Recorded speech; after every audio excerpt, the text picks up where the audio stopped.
ये मेरी हसरत ना होगी कहूँ। क्यों आए ये लोग? तमाशा देखने? इन्हीं की वजह से हो रहा है सब कुछ। मेरी माँ की आखिरी सांसें गिनने आए ये लोग। हादिया देखो, ये वक्त इन सब बातों का नहीं है। और वैसे भी ऐसे मौकों पर तो रिश्ते ही काम आते हैं ना। आपसे मेरा कोई रिश्ता नहीं है, और जिनसे रिश्ता है ना, उन्हीं की वजह से आज मेरी माँ की यह हालत है। उन्होंने एक औलाद को अपनी माँ से दूर कर दिया। भाभी, आपको मैं माफ नहीं करूंगी। ये जो आपने किया है ना, ये एक दिन आपके साथ भी होगा। ये सब कुछ आपके साथ होगा। देखिएगा आप कितना पछताएंगी। अम्मी ने सब सुन लिया है। जो आप भाई को छुप छुप के पट्टियां पढ़ाती है, इसी वजह से अम्मी का ये हाल हुआ है। अरे चुप, एकदम चुप। चुप? क्यों चुप हो? क्यों लोग आए ये सारे? चले निकले यहाँ से आप लोग। लो, अरहम, ये क्या कर रहे हैं आप? देख नहीं रही क्या कर रही है वो? सुबह भाभी, इसके लिए मैं माफी मांगता हूँ जिस बात में कह रही है आपको। और हम समझ सकते हैं।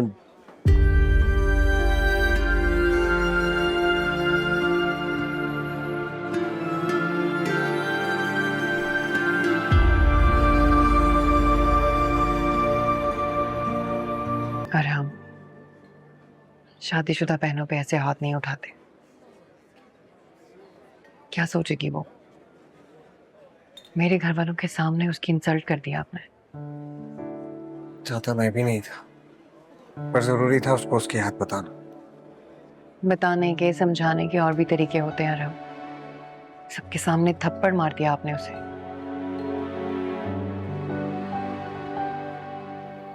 बहनों का मान होते हैं भाई, और ऐसे थप्पड़ मार के आपने उसका मान तोड़ दिया। तुम्हें बताओ और मैं क्या करता। अरहम, उसने सब कुछ बदगुमानी में किया है। अगर उसके दिल में बदगुमानी पैदा हो गई है, तो आपको चाहिए था कि आप उसकी बदगुमानी दूर करते। आपने तो उसे और उलझा दिया। अगर रिश्तों के दरमियान दूरियां आ जाएं तो गलत फहमियां पैदा हो जाती हैं। और जिन बेटियों के बाप नहीं होते ना, उनके भाइयों को बाप बनना पड़ता है। और जिनका सिर्फ एक ही भाई हो, वो भी उनको ऐसे कड़े वक्त में अकेला छोड़ दे, तो फिर वो किसके कंधे पे सर रख के अपना दुख सुख रोएंगी?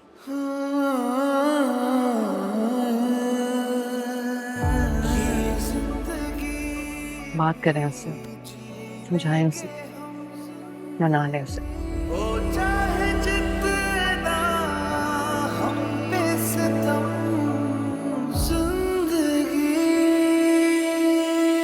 आपने तो डरा ही दिया था अम्मी। ठीक हूँ हादिया, कुछ नहीं हुआ मुझे। मैं अगर आपको कुछ हो जाता तो मैं अपने आप को माफ ना करता। कसर तो कोई नहीं छोड़ी थी आपने अपनी माँ को कब्र में उतारने की।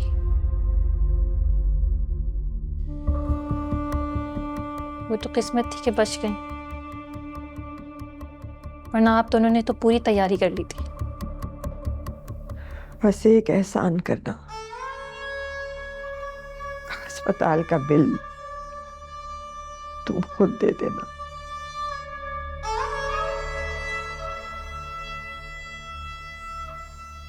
ना, सारी जिंदगी ये ताना सुनने को मिलेगा कि ये जिंदगी तुम्हारी बीवी की देन है। अम्मी, आपको इस वक्त आराम की जरूरत है। आप इन बातों की फिक्र मत करें, बिल आपका बेटा ही देगा। अगर आप चाहते हैं कि अम्मी को मजीद टेंशन ना हो, तो प्लीज आप चले जाएं। अम्मी को अकेला छोड़ दें।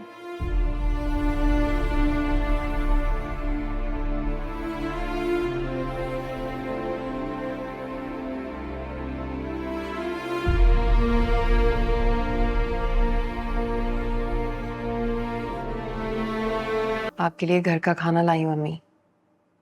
हरी दाल की खिचड़ी आपको पसंद है ना? कहना क्या चाहती हैं आप? कि आप मेरी अम्मी आपकी मोहताज है? पसंद ना पसंद अब आपकी चलेगी।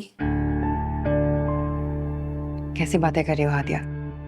मेरा ऐसा कोई मतलब नहीं है। तुम क्यों ऐसी बातें कर रही हो और अम्मी के दिमाग में डाल रही हो? तो क्या बातें डालूं अम्मी के जहन में? यही कि उनकी बहू बहुत अच्छी है, जॉब छोड़ के उनकी खिदमत करने आई है। अगर आप इतनी अच्छी होती ना तो क्या ही बात थी। अगर मुझे पता होता ना आप शहद बनकर जहर चटवाती हैं तो कभी भी अपने भाई की शादी आपसे होने नहीं देती। अपना भाई मैं आपसे छीन कर रहूंगी, ये आप याद रखिएगा।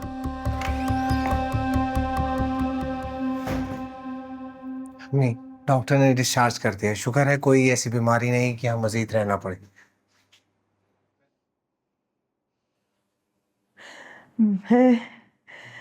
मैं उस घर में नहीं जाऊंगी। क्या मतलब घर नहीं जाएंगी?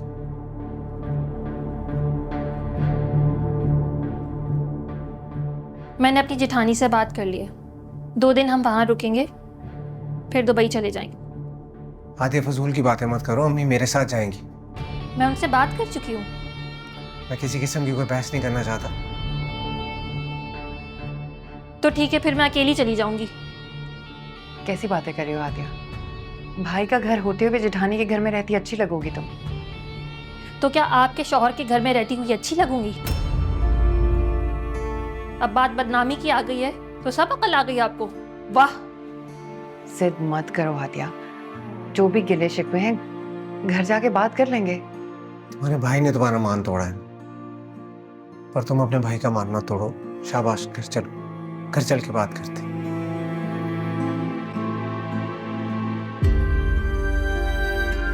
आराम से, आराम से। तकिया देखो। जी। मामा, दादू का क्या हुआ? कुछ नहीं बेटा, तबीयत ठीक नहीं है, डॉक्टर ने आराम करने के लिए कहा है। मगर मुस्कान ने तो बोला था दादू की टांग टूट गई है, वो लंगड़ी हो गई है। अरे मेहव, क्या तरीका ये? आराम, बच्ची है, आराम से। हाँ भाई, रहने दे, बच्चों का क्या कसूर? वो तो वही बोलेंगे ना जो बड़ों को बोलता हुआ सुनते हैं। और माशाल्लाह से आपके तो दोनों बच्चे हर वक्त ननियाल में रहते हैं, यही बोलेंगे। मगर मुझे मुस्कान ने बोला था वो। मेरे बच्चे झूठ नहीं बोलते हादिया। भाभी, ये आपको लगता है कि आपके बच्चे झूठ नहीं बोलते? जो इन जैसे बच्चे होते हैं ना, जो बगैर माँ बाप के पल रहे होते हैं, उन्हें फिर अच्छे बुरे की तमीज़ नहीं होती। वो तो मेरी अम्मी है कि बच्चों की मोहब्बत में कुछ बोलती नहीं है, वरना दादियाँ मेरी सास जैसी भी होती हैं। तुम दोनों बहस मत करो, अम्मी को आराम की जरूरत है। सनायन को लेके जाओ, जाओ अपने कमरे में। चल चल चल। अम्मी, हरीम बच्ची है, नादान है, उसका मतलब ये नहीं था। लंगड़ी ही कहती हूँ, और हमारे घर में तो कभी ये लफ्ज इस्तेमाल नहीं हुआ। ये कहाँ से सीख के आ जाते हैं? आद्या, आद्या,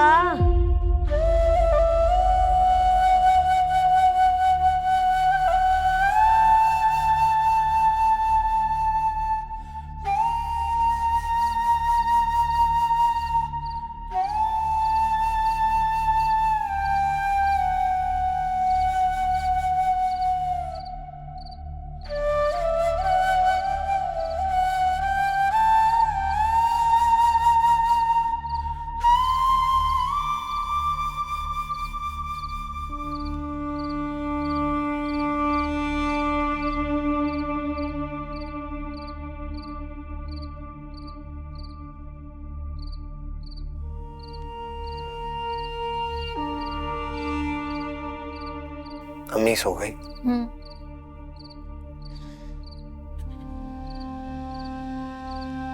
जो कुछ भी हुआ अच्छा नहीं हुआ भाई। मैंने तो अपनी जिल्लत खून के घूंट की तरह बर्दाश्त कर ली। मैंने सोचा मेरा एक ही भाई है, दुनिया के लिए मैं उसे तो नहीं छोड़ सकती। मगर आप तो दुनिया के लिए अपनी माँ तक को छोड़ने के लिए तैयार हैं।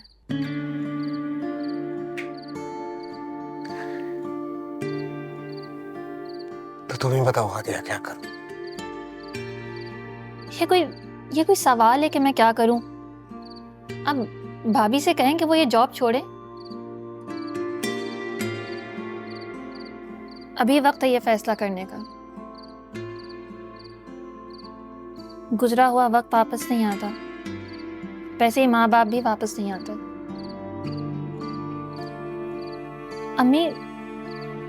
अम्मी आप पे डिपेंडेंट है भाई। जैसे आप उनकी इकलौती औलाद हैं, वैसे ही हादी भी आपका इकलौता बेटा है। जो कुछ भी आप आज अम्मी के साथ करेंगे, कल वही कुछ आपके साथ होगा।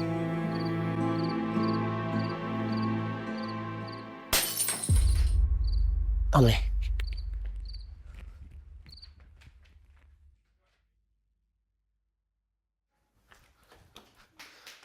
अम्मी,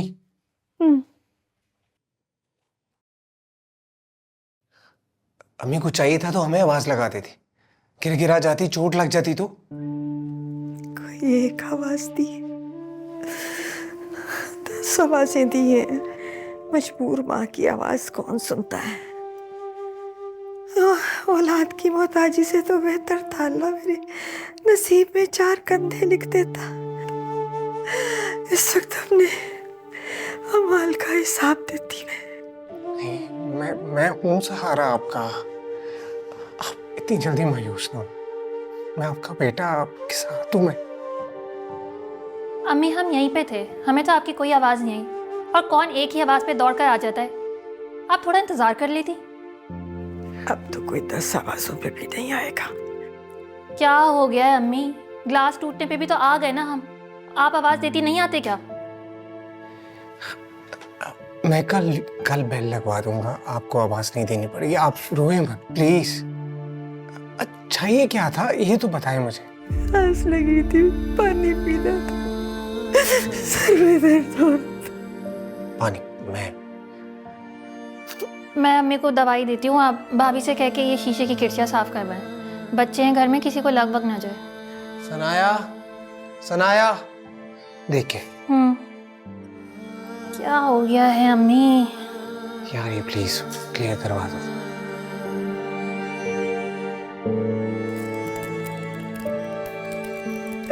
अच्छा आप रोए ना प्लीज।